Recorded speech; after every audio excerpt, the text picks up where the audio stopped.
बुढ़ैया के नाम पर दही चूड़े के नाम पर गुजार करते थे तो किया जाता है जाकर समझाओ।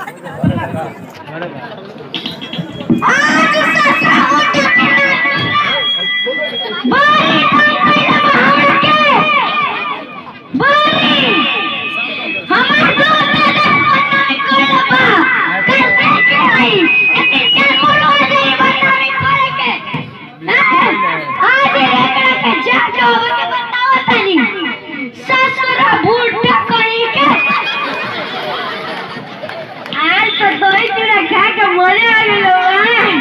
बड़ी बढ़िया दही चूड़ा बनेला बड़ी बढ़िया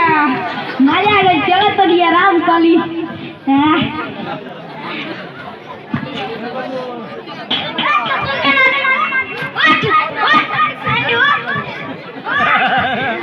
और आगे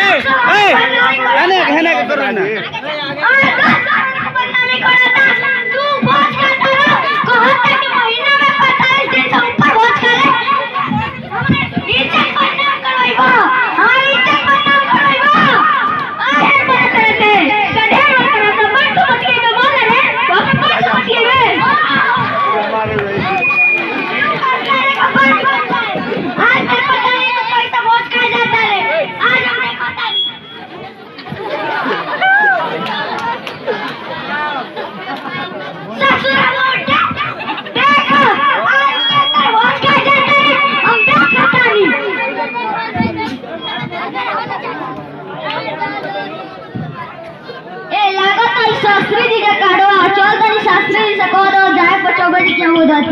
शास्त्री जी ए शास्त्री जी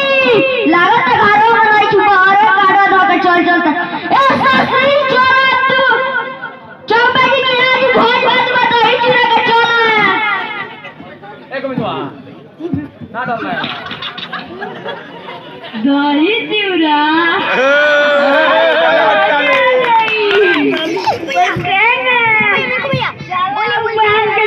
देखो तनी आज क्या ना रोका तरे हमरा आज केकरा किया बा आज चौबे जी किया भोज रहल लेकिन शास्त्री जीवन ना रहल तो बुझाइते ना रहल कि भोज बा।